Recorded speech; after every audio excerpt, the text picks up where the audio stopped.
खूनी दुल्हन। आरती और विकास अपने माँ बाप के साथ दिल्ली में रहते हैं। जर्नलिस्ट होने की वजह से विकास को बहुत बार काम के लिए देर रात तक ऑफिस में रहना पड़ता है, जिस पर ज्यादातर आरती जाग कर उसका इंतजार करती रहती है।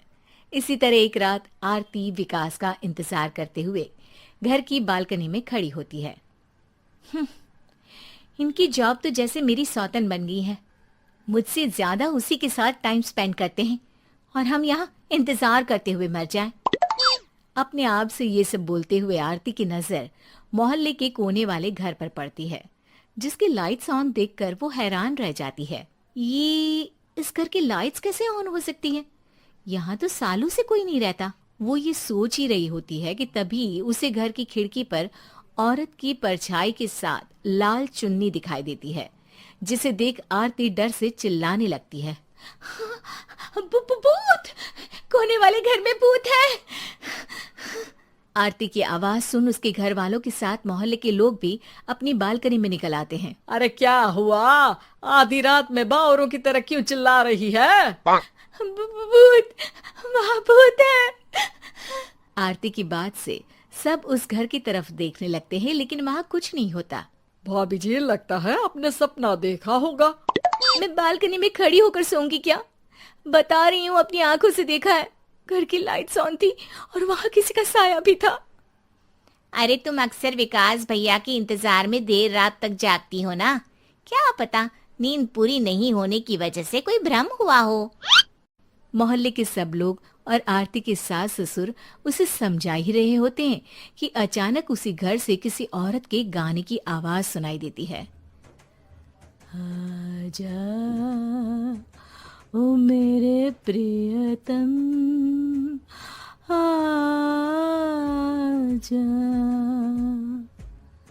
आवाज सुन सब हैरानी और कंफ्यूजन से उस घर की तरफ देखने लगते हैं कि तभी उन्हें लाल जोड़े में औरत का साया वहां दिखता है, जिसे देख पूरा मोहल्ला सकते में आ जाता है।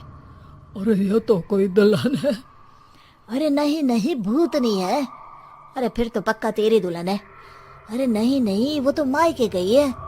हद है, पहले इससे निपट ले, बाद में इस पर डिस्कशन कर लेना। बड़ा भ्रम बोल रहे थे ना, अब फटी ना सबकी। और नहीं नहीं, मैं किसी से नहीं डरता भाभी जी। भूत जैसा कुछ नहीं होता।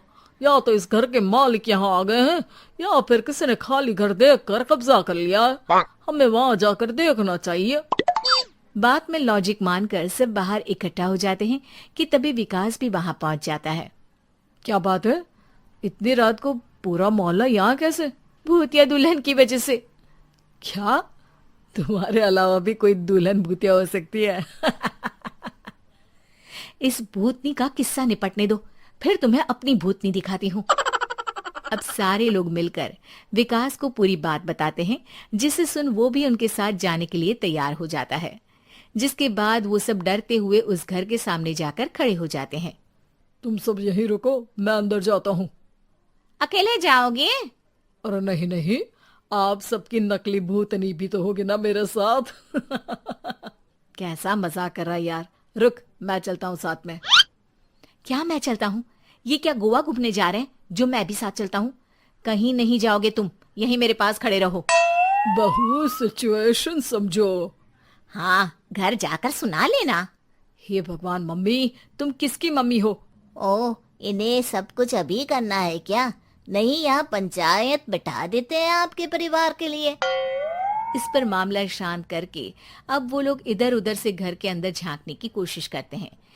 उन्हें घर के अंदर लाल जोड़ा, सिंदूर और मंगलसूत्र के साथ चारों तरफ खून बिखरा हुआ दिखता है। इसे देखकर सबकी हवाइयां उड़ जाती है। भाई ये सब क्या है? अब तो मुझे भी डर लग रहा है। आ गए मरने, अब तुम्हें मुझसे कौन बचाएगा? उस नजारे के साथ सोने पर सुहागे की तरह भूतनी की आवाज सुन वो सब तुरंत वहां से भाग खड़े होते हैं। ये सब क्या था? अब हम क्या करेंगे? हमारे मोहल्ले में भूतनी आ गई जो सबको मारना चाहती है। ओ भाभी जी, मैं फिर बोल रहा हूँ, भूतनी जैसा कुछ नहीं होता। मुझे तो पक्का यकीन है कि यहाँ किसी गलत इंसान ने गलत काम करने के लिए कब्जा कर लिया है और लोगों को घर से दूर रखने के लिए ये सब कर रहा है। तुम इतने यकीन के साथ कैसे बोल सकते हो? फिल्मों में ऐसे ही तो दिखाते हैं। हे भगवान, ये फिल्म नहीं, ये रियल लाइफ है। हमें शांति से कुछ सोचना चाहिए। सब हमारे घर चलो। सब आरती के घर में इकट्ठा हो जाते हैं। रात भर आधी नींद और बिल्कुल ना चल रहे दिमाग के साथ सब सॉल्यूशन सोचने की बहुत कोशिश करते हैं, लेकिन कुछ नहीं होता। इसी तरह सुबह हो जाती है। ऐसे कोई भी उपाय नहीं निकलेगा। सब पूरी रात के थके हुए हैं। घर जाओ, थोड़ा आराम कर, फ्रेश होकर फिर आ जाना। उसके बाद सोचते हैं कुछ। डरे सहमे लोग जैसे ही अपने घर जाने लगते हैं, तभी विकास को उस घर में कोई हरकत नजर आती है, जिस पर वो किसी को कुछ बताए बिना चुपचाप वहां पहुंच जाता है और कुछ देर बाद घर आकर सबको दोबारा इकट्ठा कर उस घर के पीछे वाले खिड़की पर ले जाता है। विकास, क्या खेल लगा रखा है? ये कोई मजाक नहीं है। वही तो, मजाक नहीं, बहुत बड़ा मजाक है। अंदर देखो। जैसे ही सब उस खिड़की से अंदर देखते हैं तो उनकी आंखें खुली की खुली रह जाती है। मूवी की शूटिंग!